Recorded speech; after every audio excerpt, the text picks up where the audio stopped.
Assalamualaikum teman-teman Analisa Channel. Kali ini aku agak beda nih ya. Suasananya lagi di sebuah tempat yang pasti udah gak asing lagi buat kalian yang ada di Jogja. Karena spesial banget, aku lagi ketemu sama temen aku yang merupakan seorang tokoh agama tapi gaul banget. Kelihatan dong dari penampilannya. Habib muda yaitu Habib Jafar. Habib Husin Jafar. Husin Jafar, tapi lebih sering dipanggil Habib Jafar. Habib Jafar. Panggilannya tapi Husin atau Jafar? Husin sebenarnya. Sebenarnya Jafar itu nama ayah. Oke. Jadi kan orang Indonesia biasanya manggil nama belakangnya. Oke. Nah aku Husin bin Jafar awalnya. Terus diganti jadi Husin Jafar aja lah biar simple. Nah orang Indonesia manggil belakangnya Habib Jafar. Nama ayah. Tapi ya karena ilmunya semua dari ayah, ya udahlah gak apa-apa lah. Menarik nih Habib. Tapi aku pengen tahu dong Habib. Ini kan kalau dilihat nih ya, aku tadi barusan ngepoin teman-teman. Habib Husin Jafar ini followersnya 321.000 dan subscribernya 426.000 di platform Jeda Nulis ya. Iya, nama YouTube aku itu. Dan tadi kita barusan habis kolaborasi untuk sebuah konten edukasi agama Cahaya untuk Indonesia. Iya. Di situ Habib juga sebagai hostnya. Kita ini ya bertukar ilmu psikologi dan agama. Nah Habib pengen tahu dulu nih sebelum kita ngelihat tentang kegiatan Habib dan lain sebagainya. Ini banyak yang penasaran juga kayak aku tadi awal, Habib itu istilah apa sih dan kenapa seseorang diberi nama Habib gitu. Bedanya sama Ustadz apa sih Habib? Iya sebenarnya bedanya dengan Ustadz, Habib itu Ustadz yang punya garis keturunan yang bersambung ke Nabi Muhammad. Kira-kira begitu. Oke, baik. Jadi Habib itu keturunan Nabi Muhammad dari jalur anak perempuannya yang bernama Fatimah yang menikah dengan Ali bin Abi Thalib. Semua jalur keturunan nantinya lewat laki-laki kecuali kata Nabi yang Fatimah ini karena Nabi gak punya anak laki-laki makanya jalur keturunanku melalui Fatimah ini. Nah orang yang punya garis keturunan bersambung kepada Nabi itu disebutnya Sayyid. Nah Sayyid yang punya ilmu yang seperti Ustadz itu biasanya disebut Habib. Masya Allah, jadi itu memang ada garis keturunan dengan Rasulullah? Iya. Tapi Habib itu sendiri secara bahasa itu artinya yang dicintai dan yang mencintai. Makanya kayak banyak yang dikasih nama Habib ya, Habibi. Itu artinya itu. Habibi itu artinya kekasihku. Jadi karena itu seorang Habib itu harus memiliki nilai-nilai cinta baik dalam mencintai orang lain maupun dicintai orang lain. Jadi dia memantaskan dirinya untuk dicintai orang lain dan bukan hanya minta dicintai, tapi dia juga mencintai orang lain. Apapun keadaannya orang lain itu, mau itu satu agama, satu bangsa, beda bangsa, pokoknya siapapun kita cintai. Oke, Habib, ini menarik banget ya, karena Habib ini kan juga terkenal dengan sosok yang memberikan dakwah Islam melalui platform digital. Iya. Ya, kebetulan kita umurnya hampir-hampir sama gitu ya, generasi milenial. Generasi milenial. Ini kenapa nih dan motivasinya apa waktu Habib dulu pertama kali menjadi pendakwah digital gitu? Motivasinya pertama gini, Allah katakan dalam salah satu hadis Nabi sebenarnya, kalau ada pemuda yang taat kepada Allah itu mengundang senyumnya Allah. Kalau ada pemuda yang melawan sofwahnya, sofwah itu kesia-siaan. Jadi bukan hanya gak maksiat, tapi ya gak main game yang gak ada gunanya misalnya. Tapi kalau main game hanya buat fun ya gak apa-apa. Tapi kalau cuma membuang waktu, orang pemuda yang bisa melawan itunya untuk kemudian masuk ke ketaatan, itu mengundang senyumnya Allah. Jadi bayangin kalau kita bisa mengajak orang untuk jadi taat, berarti kuadrat tuh, mengundang senyumnya Allah tuh kuadrat. Jadi itu motivasinya. Kemudian yang kedua, kalau yang ngurusi dakwah ke anak muda itu masih sedikit. Yang ngurusi dakwah ke orang tua kan banyak di masjid-masjid. Saya tuh pernah dapat jadwal khutbah Jumat, itu setahun hanya dapat sekali. Karena saking banyaknya sudah yang khutbah Jumat. Ustadz di masjid itu kepada orang tua atau kepada anak muda yang sudah baik, yang sudah taat itu banyak sekali. Yang sedikit, yang krisis itu tokoh yang mau mengajak anak muda ke kebaikan dan tidak di masjid, tapi melalui media sosial, melalui kafe-kafe, melalui tempat-tempat seperti ini untuk ngajak mereka ke kebaikan. Nah itu motivasinya sebenarnya. Masya Allah, ini keren banget Habib ya, karena aku juga setuju banget sebagai anak muda juga gitu ya, kita kan sebenarnya butuh belajar agama. Tapi kadang-kadang tuh mau dengerin dakwah atau mungkin ikut pengajian aja, ketika yang datang usianya adalah usia seorang tua kita tuh kayak rasanya, aduh aku rasanya kurang nyaman nih, karena aku jilbabnya misalnya masih pendek, karena aku mungkin sholatnya belum yang tepat waktu banget. Kadang kita ada rasa takut gitu. Nah, Habib pengen mengedukasi teman-teman untuk belajar agama itu tidak boleh atau tidak perlu ada rasa takut. Tidak perlu ada rasa takut, dan bahkan aku bilang gini, Bib, saya gak pakai kerudung, boleh nggak ke pengajiannya Habib? Itu gimana tuh Habib? Kata saya, kalau gak pakai kerudung gak apa-apa, tapi kalau gak pakai akal gak boleh. Karena modal utama ke pengajian itu pakai akal dan pakai hati. Justru yang gak pakai kerudung lebih saya prioritaskan. Karena? Agar dia kemudian berkerudung. Masya Allah. Kan gitu, visi dakwah itu kan begitu, ngajak. Iya, benar-benar. Ngajak. Dan yang kedua, dakwah itu untuk mengarahkan orang pada hidayah. Hidayah itu secara bahasa Arab satu akar kata dengan hadiah. Maka cara kita berdakwah harus seperti orang memberi hadiah. Dengan cara yang menyenangkan, bukan neraka. Tapi dengan cara yang menyenangkan. Ya minimal kita jangan sampai lebih buruk dari kernek bis yang ngajak orang untuk naik ke bisnya itu kan. Ayo Pak, silakan dibawain tasnya, tempat duduknya dirapikan. Ya pendakwah juga harus begitu. Karena itu dia harus punya hikmah. Kerendahan hati untuk melayani orang tanpa pamrih, untuk mengajak orang pada kebaikan dan tanpa tendensi apapun, tanpa melihat wah ini bertato ya udah enggak, oh ini nakal, oh ya enggak.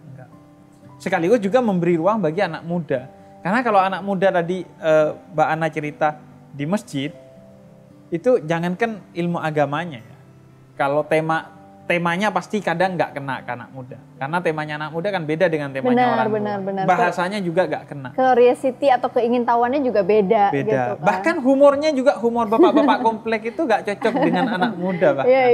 Nggak lucu bagi anak muda. Aduh, humor pelesetan. Jadi emang Habib pengen masuk ke area dakwah untuk teman-teman yang masih usia milenials ini. Masih milenials. Karena kan agama itu kan harus dibumikan sedini mungkin sebenarnya. Ya, setuju. Semudah mungkin. Agar apa? Agar agama itu tidak hanya dihayati sebagai satu doktrin, ajaran, sholat, puasa, zakat, haji, enggak. Tapi agama jadi gaya hidup dia sudah. Karena agama ini punya tools agar kita sebenarnya bahagia dalam kehidupan kita sejak di dunia.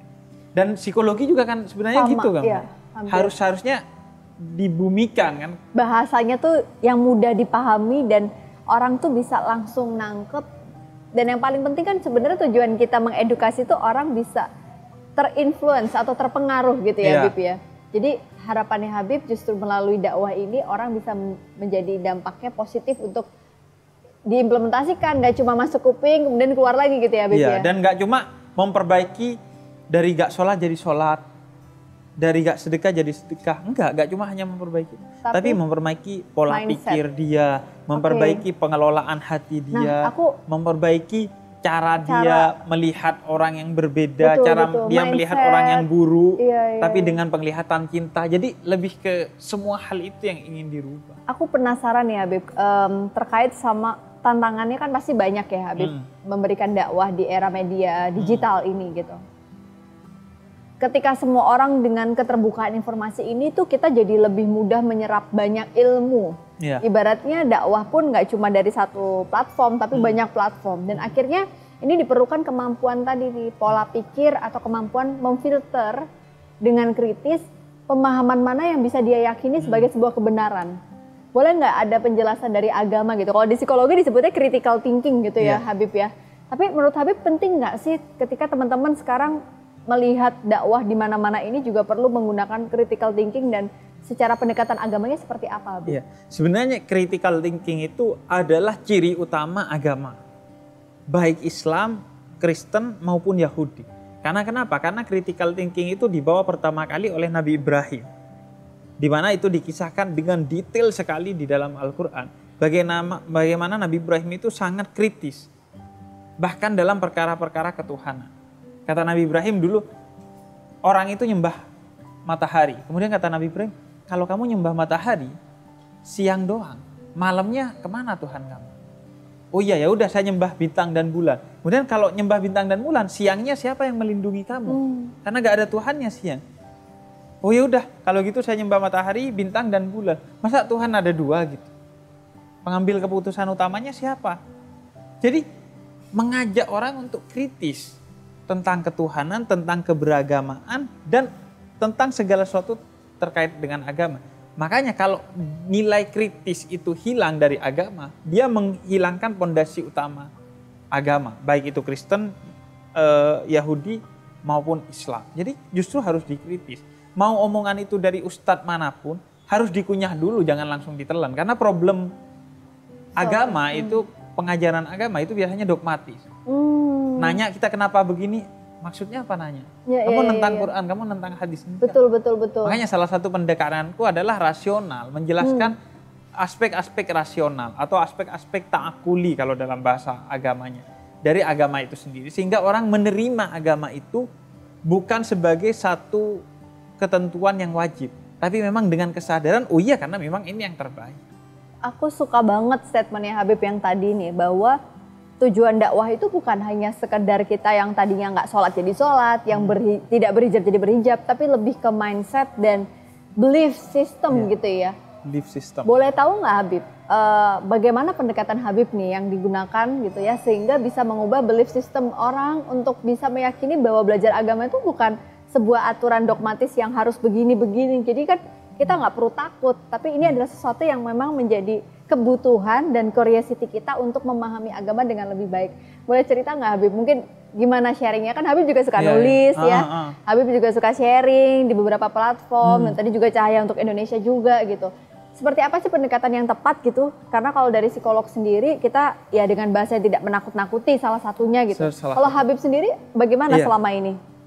Jadi sebenarnya kan soal metode itu, psikolog itu sebenarnya lebih banyak investasinya. Gitu ya? Iya kan, seharusnya kita belajar pada psikolog, kita belajar pada guru, bagaimana cara menyampaikan, mendeliver. Karena kita hanya punya konten, kita punya Quran dan hadis, tapi cara penyampaiannya itu ada memang yang disebut kemudian metode dakwah atau fiqh dakwah. Tapi juga kita harus belajar, kita terbuka pada metode pengajaran yang berkembang. Even itu datangnya dari barat, kalau itu memang positif, produktif, kita juga ambil itu sebagai metode dakwah. Tapi patennya secara umum itu 3 kata Nabi. Dalam salah satu hadisnya kepada Mu'adz bin Jabal. Jadi Mu'adz bin Jabal ini sahabat Nabi yang cerdas, diutus ke Yaman untuk menyebarkan agama Islam. Kata Nabi, pegang 3 hal. Apa itu? Pertama, sebarkanlah Islam dengan kegembiraan, bukan dengan ketakutan. Sebarkan Islam dengan kegembiraan, bukan ketakutan. Oke, yang kedua? Yang kedua, yassir wala tu'assir, permudah jangan persulit. Permudah jangan persulit. Oke. Jadi, Bib saya gak bisa sholat berdiri, ya udah sholat duduk. Bib saya gak bisa sholat duduk, ya udah sholat berbaring. Bib saya gak bisa sholat berbaring, ya udah sholat pakai mata. Bib saya gak bisa sholat pakai mata karena kelilipan gitu, ya udah sholat pakai hati. Hati pun saya gak bisa, Bib. Saya gak bisa sholat pakai hati, ya udah kita sholati bareng-bareng kan begitu. Iya, jadi memudahkan Islam, mempermudah, tidak mempersulit. Kemudian yang ketiga adalah mempersatukan, bukan mencerai-beraikan. Nah ini sekaligus poin yang harus kita pegang dalam mencari guru. Kalau guru agamamu pertama menyebarkan ketakutan, bukan kegembiraan, maka kamu berhak atas nama Nabi untuk belajar ke guru yang lain. Yang kedua, kalau guru agamamu selalu mempersulit, kamu mau tobat, waduh dosa kamu udah banyak. Kamu apa? Ya dulu saya mabuk. Waduh kalau mabuk repot. Saya dulu zina. Waduh apalagi zina. Nah itu tinggalkan atas nama Nabi juga. Mempermudah. Kamu berapa dosanya kata seorang pemuda datang kepada Nabi, saya punya dosa banyak Nabi. Berapa dosanya kata Nabi? Sebesar gunung kata pemuda ini. Kata Nabi, ampunan Allah lebih besar dari gunung. Seluas samudra. Ampunan Allah lebih luas dari samudra. Sebesar semesta Nabi, kata dia, dosa saya. Kata Nabi, kamu punya Tuhan yang maha besar ampunannya. Jadi mempermudah. Dan yang ketiga, kalau ada tokoh agama atau guru agama yang ketika kita belajar pulang-pulang kita jadi benci sana sini. Nah itu berhak ditinggalkan atas nama Nabi. Oke, menarik banget nih Habib. Jadi tinggalin. Jadi, menenangkan ya buat kita ya, yang mungkin teman-teman milenial, menurut aku tuh kan agama juga satu pemaknaan yang proses never ending learning journey gitu, perjalanan yang nggak pernah selesai, kita harus belajar terus seumur hidup kita gitu. Itu sebenarnya poin dan kata-kata yang penting sekali, bahwa agama itu perjalanan tiada akhir kecuali maut yang memisahkan. Jadi harus setiap hari belajar. Kalau ada istilah hijrah, setiap hari harus hijrah. Begitu kita berhenti, itu yang disebut kafir. Kafir itu cover, menutup. Jadi begitu kita menutup, oh enggak, saya sudah suci, saat itu kita kotor. Oh enggak, saya sudah pintar, saat itu kita bodoh. Nah, even itu Islam, kita sudah muslim, harus dikembangkan lagi. Belajar nggak lagi, boleh belajar berhenti lagi. gitu ya. Nggak boleh berhenti. Menarik nih Habib, ketika tadi juga kita sepakat, oke, jangan menakut-nakuti dan lain sebagainya gitu. Tapi kan sekarang netizen tuh maha benar juga gitu ya, di era internet sekarang yang dimana sebenarnya banyak banget jalan dakwah melalui platform media digital ini yang membuat orang itu, kalau saya lihat fenomenanya, kita tuh kayak nyari pembenaran yang sesuai sama keyakinan kita. Misalnya nih, saya belum bisa menjalankan amalan ini, saya mau cari ulama yang membolehkan ini nih, saya mencari pembenaran gitu. Kadang-kadang jatuhnya ke sana gitu Habib. Dan belum lagi di antara netizen sendiri, sebenarnya ulama dan tokoh agama ini tidak membawa kepada perpisahan atau perpecahan, tapi netizen nih salah satunya tantangannya netizen berkomen pedas. Misalnya kalau Habib memberikan dakwah tentang apa, nanti ada nih netizen yang beda, berseberangan dengan pendapatnya Habib. Ada nggak netizen yang kasih komen pedas gitu, atau mungkin ribut sendiri gitu, padahal Habibnya nggak membawa perpecahan, tapi netizen karena critical thinking tadi, mereka yang membawa perpecahan gitu. Habib dalam perjalanannya berdakwah secara digital sering menemuinya nggak? Iya, sebenarnya saya menyebut mereka yang seperti itu bukan netizen, tapi netijin. Netizen yang kayak jin kelakuan. Bahkan bukan kayak jin itu masih banyak yang beribadah. Benar-benar, ibu jarinya lebih kejam daripada ibu tiri. Neti iblis. Jadi itu banyak loh Habib yang kayak menyerang gitu kan. Jadi pertama, saya menyebut itu netijin, dan saya tidak memberikan investasi waktu, apalagi pikiran, apalagi hati 1 inci pun kepada mereka.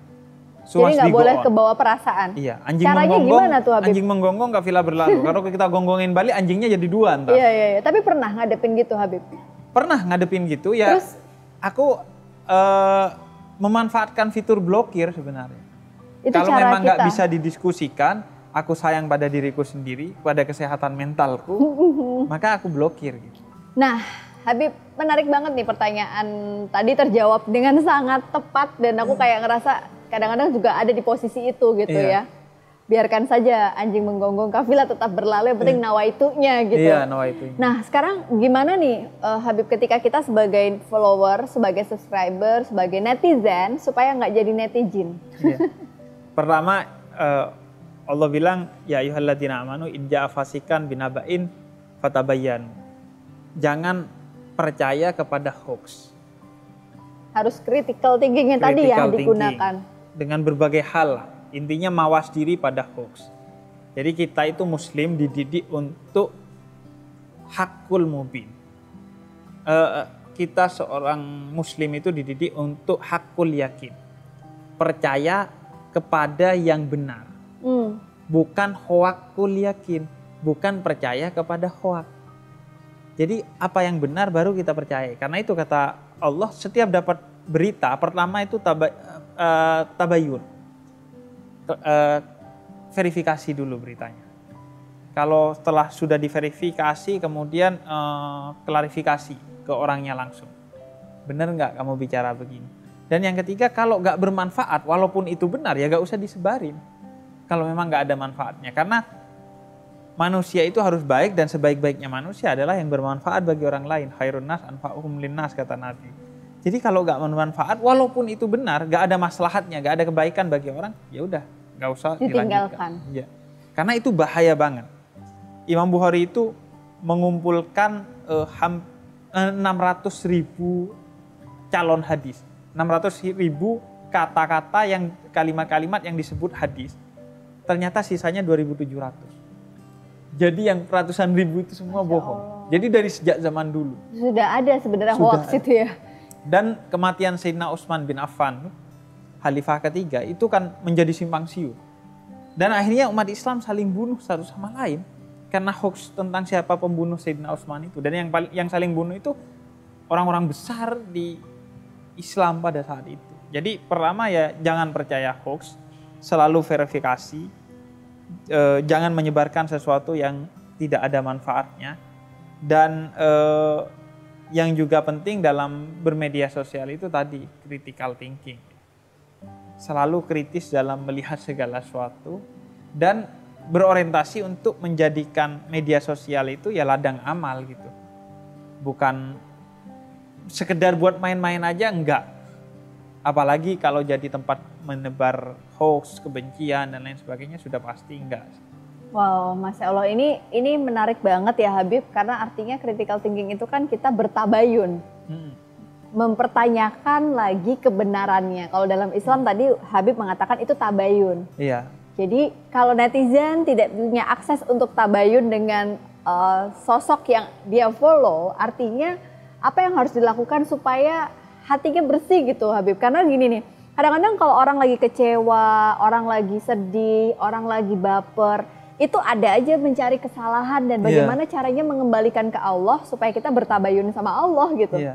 Sebagai kesimpulan juga di sesi ini Habib. Nah sebenarnya menangguhkan apapun yang kita tidak bisa verifikasi.